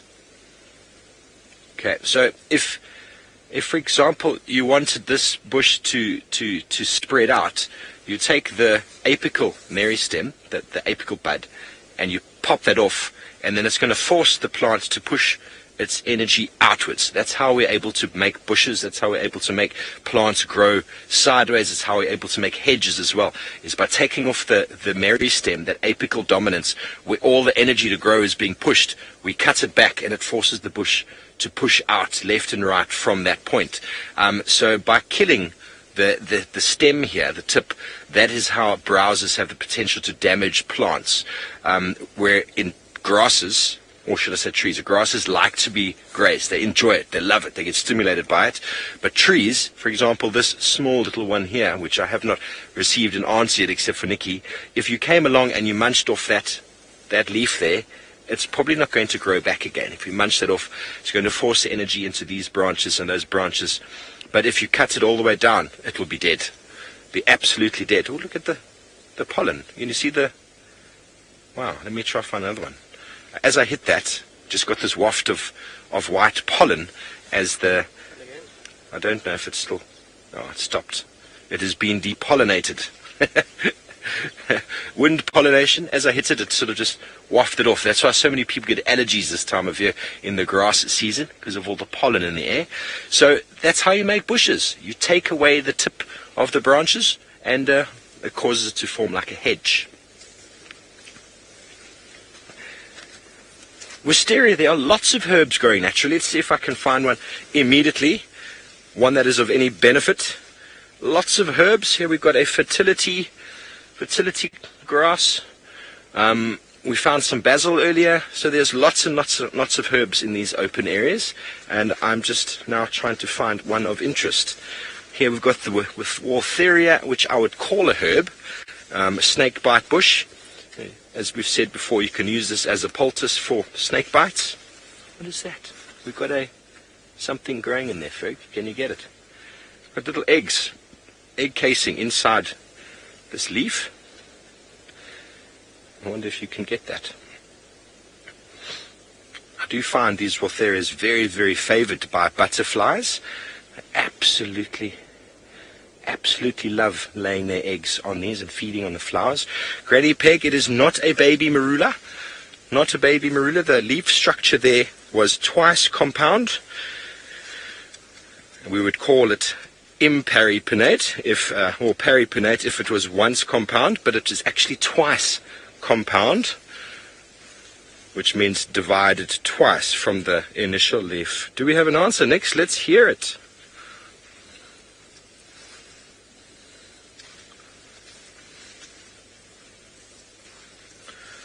Manny Marie, you are 100% correct in your guess of a baby knobthorn. Let's have another look at it again. Hopefully Ferg is not going to step on it as he walks backwards. Oh, you just missed it, Ferg. Here it is. You can see the leaf structure. You can see that this entire thing that I'm holding is a leaf, and it is divided twice. Very, very good. But it is still a baby, and hopefully it will grow up to be a tall, big knobthorn. But with the amount of impala moving through this area, it's doubtful. And it is something I've spoken about before. We all think about elephants being the destructive ones, destroying trees, pushing them over, like that one over there. Can you see that marula there, Ferg? Elephants push them over. It's all very obvious. But what we don't notice is how many of these small babies are being eaten in the process. So the regeneration is not there. So let's go over to Brent Leo Smith for an update. Well, I'm waiting to hear whether that leopard and torchwood is Tundi. Rexon and Aubrey from Djuma are on their way there right this very moment. So fingers crossed that it might be Kuchava, and we've still got a chance at finding Tundi on Djuma. Now, I've searched this whole area. We cannot find a single track. So, when in doubt, change the plan. And that's exactly what we're going to do. I'm going to head up Buffalo's Hook cut line. And maybe those wild dogs might come back. And then I'm going to head down Impala Plains, that area. Check down Rebecca's, Zoe's, maybe. She's moved into that area there. If the leopard is not Tundi. I'm waiting to hear. Rexon and Aubrey should be there shortly.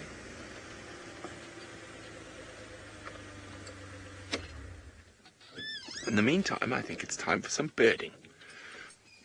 Let me just move forward a tiny bit. Oh, dang it. You see what I'm looking at there, Sens? They're in there. Very pretty little birds. Oh, where are they flapping off to? A little bit down. And oh, and some petilias. Used to be called Melba finches. Very, very pretty little birds. Oh, they all just took off. They all just took off and flew.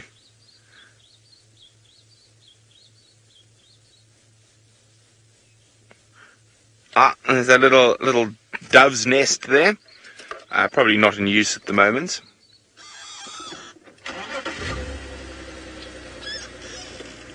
Let's have a look. There's some more. Let's just try to get a little bit further. Well, I think while we wait to find out about Tundi, is it Tundi, is it not? Let's do some birding. I'm just going to sneak forward a tiny bit.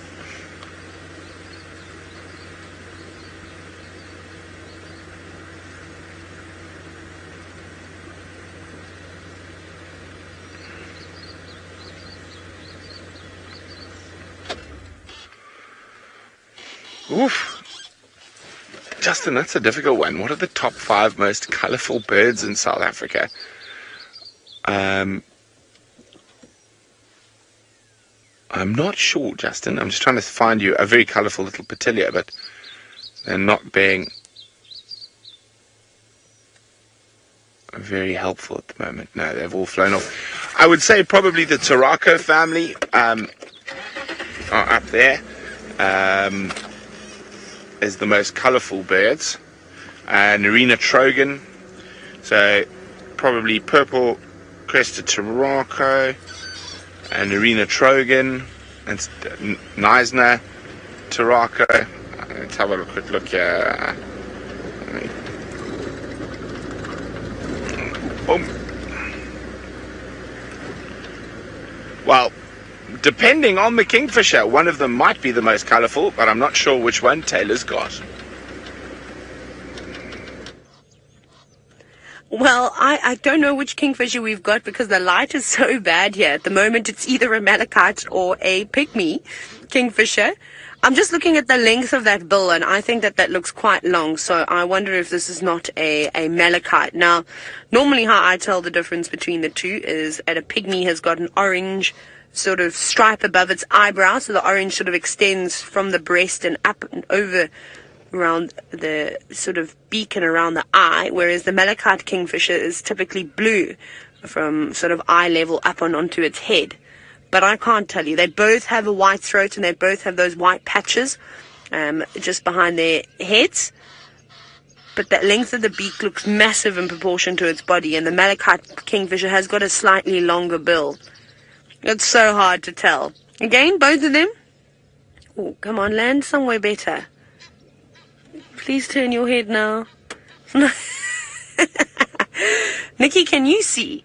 Or do you also just have the same darkness that we're seeing at the moment? You wouldn't believe me if I told you that this animal, like Brent suggested, that these are one of the colourful birds, most colourful birds out in the bush. At the moment, like you say, it looks brown. I don't know which one it is. Please, show yourself. Oh, Egyptian geese. Flying on in again. I don't know. Oh well, it's there fishing. There's some Egyptian geese too. We're going over the dam wall and I'm checking very carefully around here to try and figure out if Tingana has come on past, but no luck just yet. Anyways, oh wait, I wanted to show you something. I'm thinking, I have to go back again. I googled some more pictures of a juvenile Gabar goshawk, and the reason why I did that is because I didn't really have any great images here on my bird app. Let me open goshawks again. I think that's what we were looking at. Because it was about the, I said it was about the size of a goshawk, Gabar. And the others all have, of course, no, I can't find it, hey there. The others all have grey rumps, and obviously you can see that one clearly had a white rump. So Shikra, grey rump. So that's out of the picture. Let me, oh, show you, Jean-Andre, I've got it here. So if you have a look, what was it? I didn't see it. I was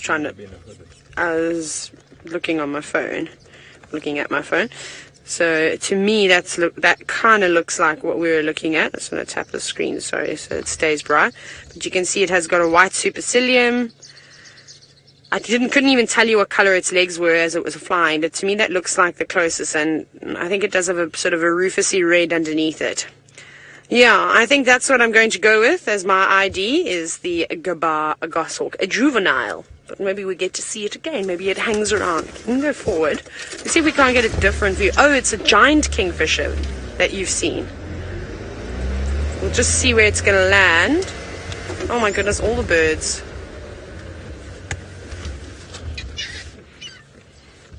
No, and land next to the data. Perfect.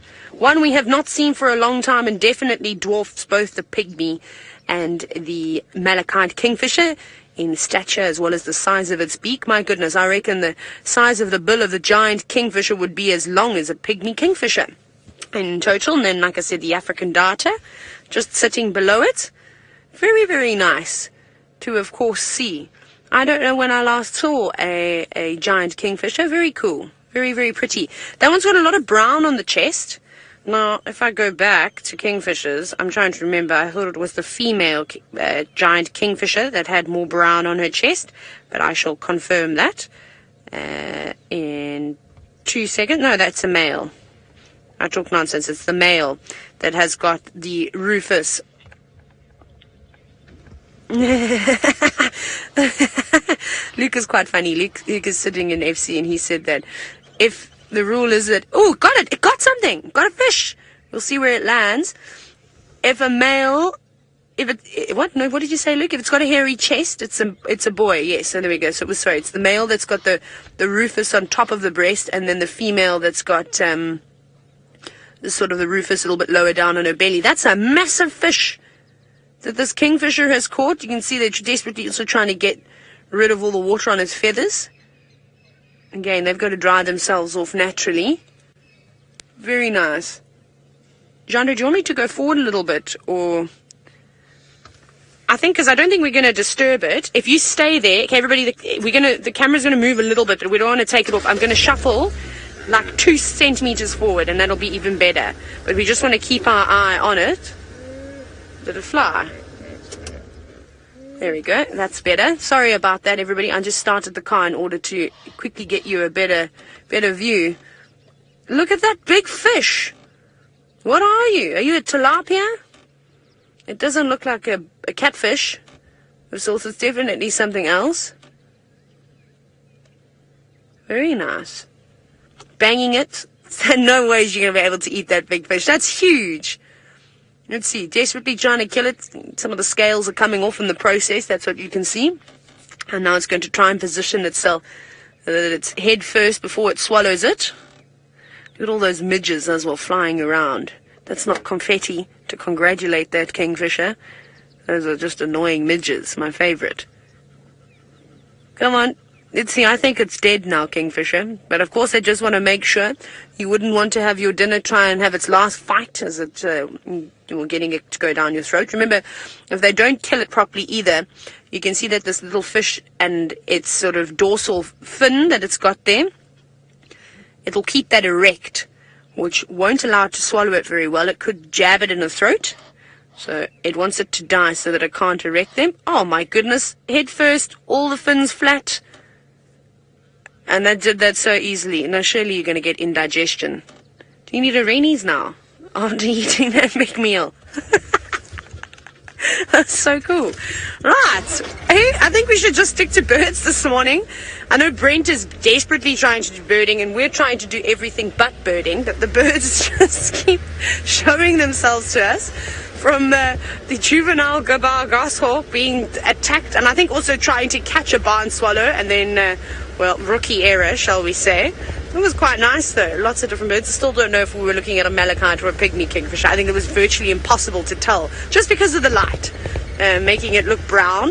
It kind of looked like there's a kingfisher in India. Not in India, in Sri Lanka. I saw a picture of it the other day, and it kind of looked like that one, the way it was brown. I'm probably not going to repeat that, Nikki.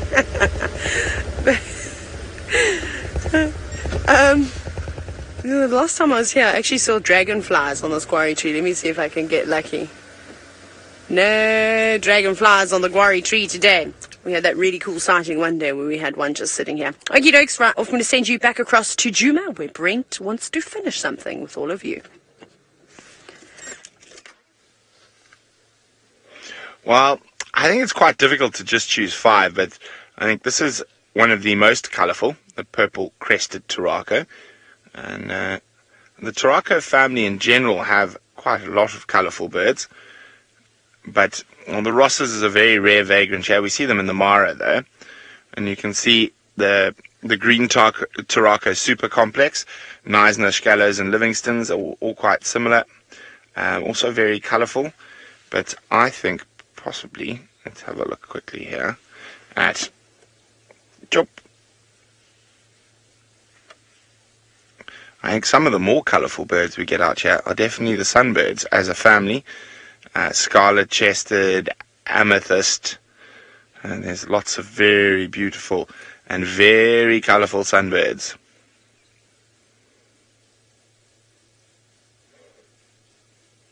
So, I don't know, I think it's quite difficult. It depends on if you're defining the most amount of colours on a bird, or because also the robins can be very colourful. And so they're normally oranges and darker colours, but they can also be very, very colourful, very beautiful, and they can also be very dull. Nicola Austin is harassing me about bee-eaters, another very colourful family of birds we have. So there we go, you can see lots of colourful bee-eaters. And there's the Narina Trogon, another incredibly colourful bird. And of course, we cannot forget another very colourful family would be the kingfishers.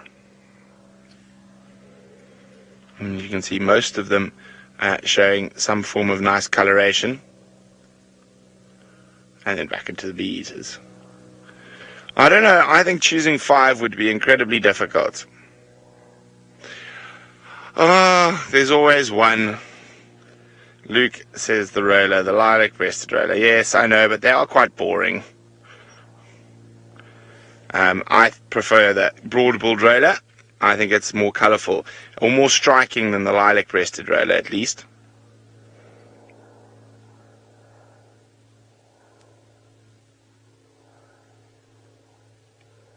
Yes, Amy, indeed they are. there are so many cool birds, and we're not even looking at things like the wood hoopoes that have that metallic coloration and green iridescence. I mean, even if we go, there we go, the barbets, the smaller barbets have lots of wonderful colorations. So there's lots of different birds to look at.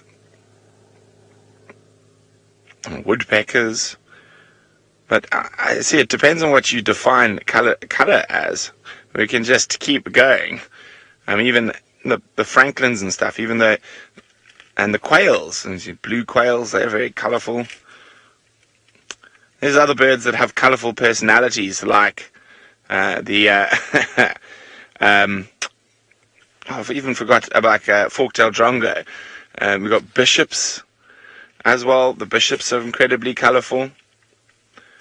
Widow birds, and also your little seed eaters, your locust finches and cutthroat finches, red-headed finches, petillias. Okay, makes sense. Romit, the most secretive bird I know of, it depends. Probably the scarce swift. They're just actually their distribution's quite varied and quite rare. I'm trying to think, the most secretive bird in this area, it'll be one of the rails and crakes, corn crake. They're very secretive. African crake, African rail, all very secretive. But also, again, it depends on the area. Flufftails, also very secretive. Certain of the robins and the little seed eaters, also secretive. But anyway, well, I've got to go down here next, and there's some gremlins that live in this little valley. So we're probably going to have to send you off to someone else so we don't disappear. So let's send you across to Steve while I keep heading off to the west.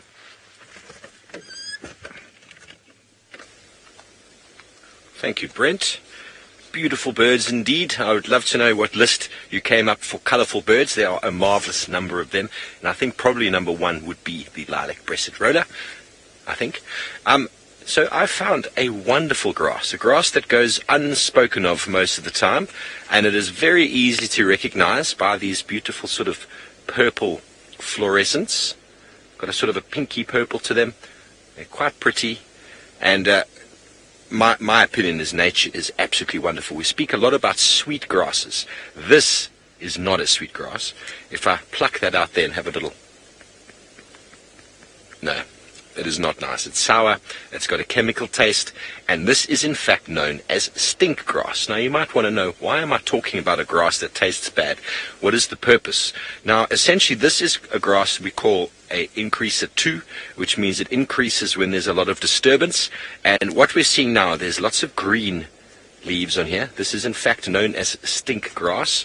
Bothrocloa eradicans is the scientific name, and there's lots of green stuff on it now. And the green, when it's growing now, is actually a little bit palatable. It's not the best in the world, but it is edible only when it's green like this. But soon what's going to happen is this grass is going to dry up, and it's going to just be a big grass sward without being fed upon. And what is the ecological importance of that? Well, being an increaser 2 means you grow in an area where there's lots of disturbance, meaning there's lots of animals, lots of grazing, wildebeest are doing damage, but essentially this grass doesn't get eaten. Only now it might get eaten a little bit, but as it dries out, there's a very chemical smell to it. If I break the leaves there, there's a very strong chemical smell. Almost not like terps, but a chemical burning, something that is definitely flammable. And so this sticks around, and it actually protects the soil in areas where there's lots of overutilization. If, for example, close to dams, all the grass there was tasty, it would lead to overgrazing, it would lead to erosion, it would lead to degradation of the environment. But Mother Nature is very smart. She's put grasses in place that don't taste good. They still respond well to fire, but they don't get eaten, and they are there designed to hold the soil together. You can see this root system here. It is not the most amazing root system in the world, but it is indeed very important for holding together the soil. And I know a lot of discussions have been going on of late with regards to droughts and rain and all that sort of stuff. And the rain we've been having over the last few weeks is very, very beneficial to the grass layer. When you have drought, when you don't have very high rainfall, it benefits trees. Trees do very well in drought because they've got an enormous taproot system. It's able to access the water table. This poor grass here, look at that. The depth in the soil. The ground would have been about here, and the depth in the soil about here. So adventitious roots, they don't access the water table. They aren't able to access water in drought conditions. So when you get these pitter-patters of rain and on and off rain, and it's very, very beneficial to the grass layer, which sits there and catches the moisture as it comes, but as I said, can't access deep down. So this is a time of plenty for grasses, and this is when they need to build up and get into very high numbers and a lot of volume, lots of biomass, so that we can build up towards a fire and we can move towards eradicating a lot of the sort of trees that are starting to move in. If Ferg just pans over there, you'll see there's a few baby trees starting to come through. Very natural process, but to eliminate those baby trees there, you need lots and lots of fuel and lots of fire. So lots of fuel, lots of fire would essentially kill those baby trees. And in drought conditions, the opposite, the trees will do better. So Siberia Zumi, you want to know, do animals know what they're eating? Do they actually taste the digestion? Well, you could smell this. Animals actually smell what they eat as well. Before they eat it, they can tell that this is not as tasty as other grasses. So they'll generally just avoid this. But if there's nothing else, they will choose this for a bit. But these grasses will be quite dominant near and around water, and so animals will actually walk past them to go back to the sort of better grazing areas and come back again. So they will get nibbled upon a little bit, but the smell, if I just break it now, it's very, very strong chemical smell. And when you burn this, it's a marvelous plume of sort of creamy, sort of white smoke that comes up, and it's got a very nice smell to it as well, which I quite enjoy. So we're going to move on from our slow-moving grass to another slow-moving animal with Taylor.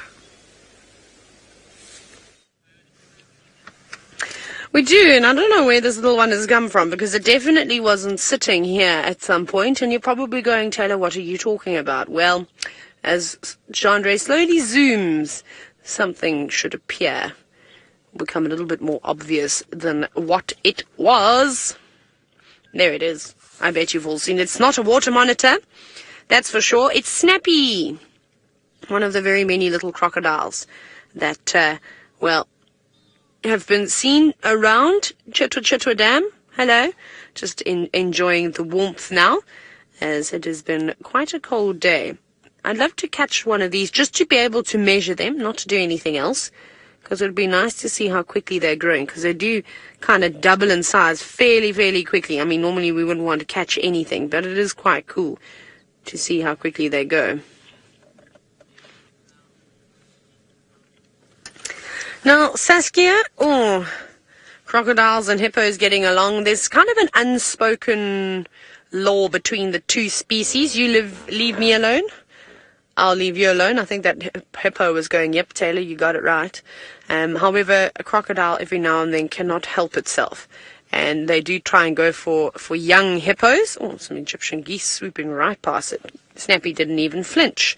And when this does happen, good luck to the crocodile, because we know that hippos live in pods, in groups, and let the other cows get a whiff that you're trying to snap up one of the young calves, or even the territorial bull, and you will find yourself in a heap of trouble. And I don't know if any of you have ever seen those amazing pictures where there's just basic crocodile trying to scramble and get out, and there's just mouths and mouths of hippos. Remember, hippos being social, a lot more of them. Crocodiles, we do see them basking together, but they don't have a harem, for example. There's not one big male crocodile with his ladies or anything like that. They all sort of hang around. They don't really show much interest in one another unless they are mating, and so which is not now. Crocodiles typically lay their eggs in about October. Oh, is it our friend is here? Our friend is here. Our bird, the raptor. Sorry, it's not going to stay. You can hear the other birds alarming. Where did it fly now? It flew in here somewhere. As we spotted it, I wasn't really in a good position. Oh, there it is. Do you see? Zoom to the left of that big leadwood. There's a small shrub to keep going. Okay, go up it a little bit, and then zoom straight in there. Okay, go down to the right. There we go. You've got here, Jean-Andre. Go to, yeah, there we go. Got it. There it is. The orange legs? Yeah, definitely. Oh, it's trying to get something. Oh, there's a squirrel there too. It's now having a fight with a squirrel. My money's on the squirrel. Get it, squirrel. Chase it away. Definitely a juvenile gabar goshawk in my opinion. Now, where did the bird go? I think it may have just dropped down. That was so funny. This bird is not winning today. It's been bashed about by barn swallows, now being chased around by a squirrel. Hey, life's tough when you're a young raptor, inexperienced. I'm trying to figure out where it's actually sitting. I can't see it at all. Yeah, squirrels are cheeky. Very, very cheeky, in fact. Yeah, we know that they tell big stories and often shout for nothing. And it actually doesn't surprise me. Probably a little bit territorial over its tree, saying, get lost. And also, well, that bird could eat it. So I think if you just show that you're big and brave and strong, it's probably not going to go for you. Which is what the smaller mammals and smaller bird species rely on. I don't know where it's gone now, but that was quite cool to see the squirrel chase the bird away. So it's hanging around here, so maybe we'll get another opportunity to actually see. I'm just hearing birds alarming. I wonder if it's not flown behind us. No, I think it's still sitting there. I'm sure it's still sitting there. Amazing how the squirrel's not shouting, though. Sitting very quietly, which typically, when there is a raptor around, it will alarm. And those goshawks, they're specialists. They're catching birds out of the sky. I mean, we saw the way that it can just turn at a moment, and then of course they will catch more rodents too. Very cool. Well, we'll have another little scratch around. We are looking for Tingana to see if he's going to show himself this morning, but off you go, back to Brent.